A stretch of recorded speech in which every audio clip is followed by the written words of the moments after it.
আমাদের সমস্ত প্রস্তুতি চলছে। সময়ের আগে সমস্ত প্রস্তুতি সম্পন্ন হবে ইনশাল্লাহ।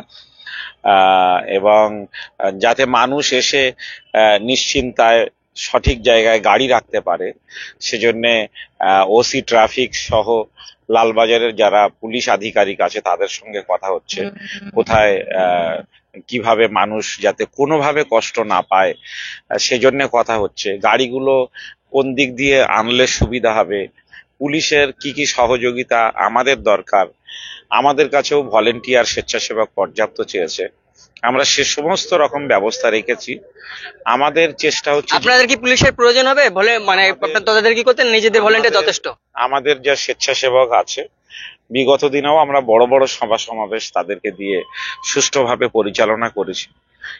ফলে সেই ভলেন্টিয়ার যথেষ্ট, কিন্তু পুলিশও সহযোগিতার সব রকম হাত বাড়াতে চাইছেন এবং পুলিশ যে সহযোগিতা বাড়াতে চাইছেন তাতে সহযোগিতা করতে চাইছেন, তাতে আমরা খুশি।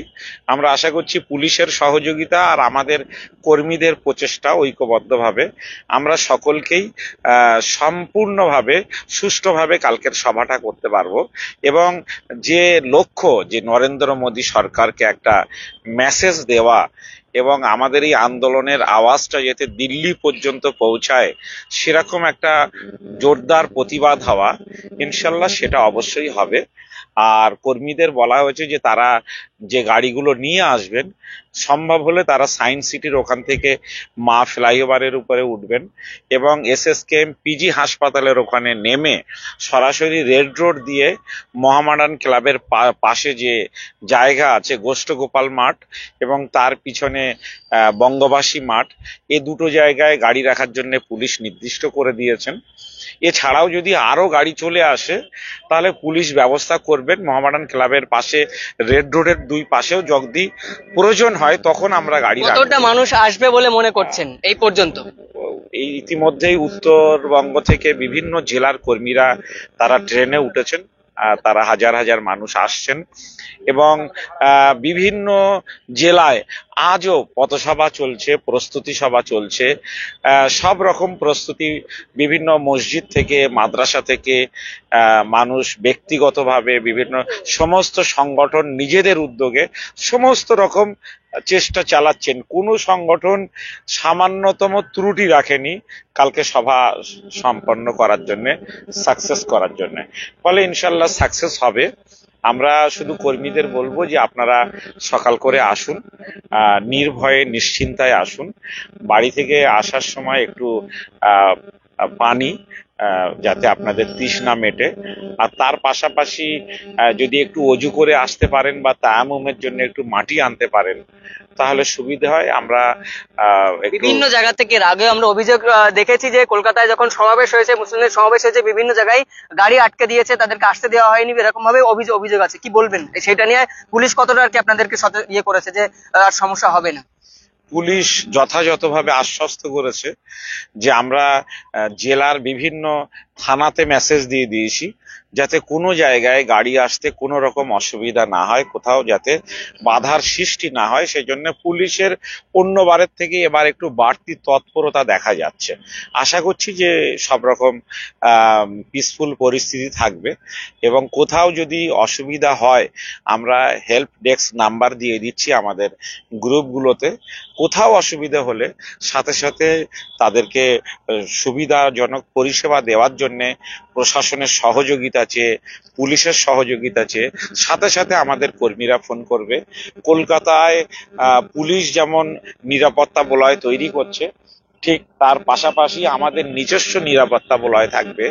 কয়েকশো ভলেন্টিয়ার থাকবে যারা সমস্ত মানুষকে রাস্তা পার করে দেওয়া থেকে শুরু করে মিটিং এর জায়গায় পৌঁছে দেওয়া এবং সব রকম সুষ্ঠু পরিষেবা সুষ্ঠুভাবে করার জন্য সমস্ত রকম তৎপরতা চলছে। ইনশাল্লাহ সবাই আন্তরিকভাবে আসুন এবং এটা আমাদের নিজস্ব সভা। ফলে কেউ যদি অশান্তি বা বিশৃঙ্খলা সৃষ্টি করতে চায় তাহলে আমাদের কর্মীদের সেটাকে কন্ট্রোল করতে হবে এবং তাকে চিহ্নিত করতে হবে এবং পুলিশ প্রশাসনের সহযোগিতা নিতে হবে। রাজ্যের যেখানেই হোক কোথাও বিশৃঙ্খলা ঘটলে আমরা সংখ্যালঘু সম্প্রদায়ের মানুষ, আমাদের দায়িত্ব হচ্ছে, কেননা আমরা মুসলিম হিসাবেও আমরা দেশের শান্তি শৃঙ্খলা এটাতে বিশ্বাস করি, দেশের প্রশাসনের সহযোগিতা চাইব, বিচার ব্যবস্থার প্রতি যেহেতু আমাদের আস্থা আছে, তো সেই জন্য কোথাও কিছু ঘটলে তারা যেন নেতৃস্থানীয়দের জানান। এই ঘটনার বাইরেও যদি কোথাও কিছু ঘটে, মিছিল মিটিংকে কেন্দ্রের বাইরেও যদি কিছু ঘটে, কেননা অনেকেই থাকে পায়ে পা দিয়ে অশান্তি বাঁধানোর চেষ্টা করে, কারো প্ররোচনায় আমার মুসলিম ভাইরা যেন পা না দেন। তবে একটা কথা, কদিন আগে আর কি অমিত শাহ বলেছেন ওয়াকফ বিল পাস করকে रहेंगे, কি বলবেন? অমিত শাহের যোগ্য জবাব আগামীকাল সমাবেশ থেকেই দেওয়া হবে ইনশাআল্লাহ। আপনাকে ধন্যবাদ। এবং এখানে দেখতে পাচ্ছি আইনজীবী মুফাক্কিরুল ইসলাম রয়েছেন, তিনিও সরজমিনে ঘুরে দেখলেন। প্রস্তুতি কতটা দেখলেন?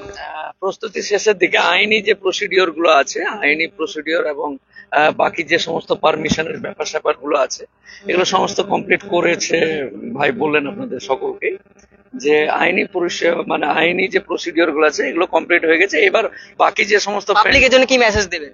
পাবলিক অত্যন্ত মুসলিম সম্প্রদায়ের প্রত্যেকটা ধর্মপ্রাণ মুসলিম সচেতন নাগরিক, তাদেরকে নতুন করে মেসেজ দেওয়ার ব্যাপার নেই। তারপরেও যারা যে সমস্ত ভাই এবং ইয়াং তরুণ যুবক যারা বিভিন্ন রকম ওয়াকফ সম্পত্তি, নিজের বাবার কবর সহ পূর্বপুরুষদের কবর, নাম খানকা, মাজার, এই সমস্ত বাঁচানোর লক্ষ্যে তারা আসছে এই ওয়াকফ বিলকে প্রতিহত করার জন্য, তারা নির্দিষ্ট সুসংহত ভাবে উচ্ছৃঙ্খল বা আর কিছু এরকম এর আগেও কোনোদিন করেনি, আজও আগামীতেও করবে না।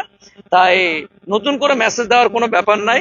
প্রত্যেকটা ধর্মপ্রাণ মুসলিম ভাইদেরকে অনুরোধ করব, নিজস্ব কাজ ফেলে সমস্ত কিছু বাদ দিয়ে আগামী প্রজন্মকে সুন্দর একটা পৃথিবী, সুন্দর একটা সমাজ, সুন্দর একটা দেশ এবং সুন্দরভাবে ওয়াকফ সম্পত্তিগুলো সংরক্ষিত করার জন্য যে প্রতিবাদের আয়োজন করা হয়েছে বিভিন্ন সংগঠনের পক্ষ থেকে, তারা প্রত্যেকে এসে উপস্থিত রেখে এই সুন্দর একটা সমাবেশের সাক্ষী হিসাবে আসার জন্য অনুরোধ করছি। ধন্যবাদ আপনাকে। এখানে দেখতে পাচ্ছি আর কি সংখ্যালঘু যুব ফেডারেশনের তরফ থেকে রয়েছেন আলী আকবর, এখানে আর কি প্রস্তুতি কতটা আর কি দেখতে পেলেন? প্রশাসনিক সমস্ত অনুমতি, বিভিন্ন জায়গায় গাড়ি রাখার পারমিশন, সেগুলো সব কমপ্লিট হয়ে গেছে। স্টেজ বাঁধা এবং মাইক বাঁধার কাজও অনেকটা এগিয়ে গেছে। আমরা চাইবো যে যে সমস্ত প্রতিবাদী ভাইরা রাজ্যের বিভিন্ন প্রান্ত থেকে আসছে, তারা স্বতঃস্ফূর্তভাবে শান্তিপূর্ণভাবে এই আন্দোলনে যোগ দেবে। গণতান্ত্রিক পদ্ধতিতে যেভাবে আন্দোলনের অধিকার আমাদের রয়েছে সেভাবেই আমরা এই আন্দোলন করব এবং মোদী সরকারের কাছে একটি মেসেজ বার্তা আমরা এখান থেকে কলকাতা থেকে পৌঁছে দেব। আমরা মনে করছি যে ভারতবর্ষের সব থেকে বড় এবং বৃহত্তম সমাবেশ হবে এই ওয়াকফ বিল বিরোধী সমাবেশ, এবং কলকাতাতেই সেটা হবে। এবং এখান থেকে একটা বার্তা আমরা মোদী সরকারকে দেব এবং পার্লামেন্টেও পৌঁছে দিতে চাইছি যে কোনোভাবেই এই ওয়াকফ বিল কোনোভাবেই পাশ করানো যাবে না। সেজন্য আগামীকাল রাজ্যের বিভিন্ন প্রান্ত থেকে হাজার হাজার মানুষ তারা স্বতঃস্ফূর্তভাবেই নিজেদের পকেটের টাকা খরচ করে এতক্ষণ পর্যন্ত তারা সব গুছিয়ে ফেলেছেন, শুধু সকাল হওয়ার অপেক্ষা, সকাল হলেই তারা এখানে পৌঁছে যাবেন। আমরা চাইবো শান্তিপূর্ণ আন্দোলন, এই গণতান্ত্রিক পদ্ধতিতে আন্দোলন পৌঁছে যাক দিল্লির পার্লামেন্ট পর্যন্ত।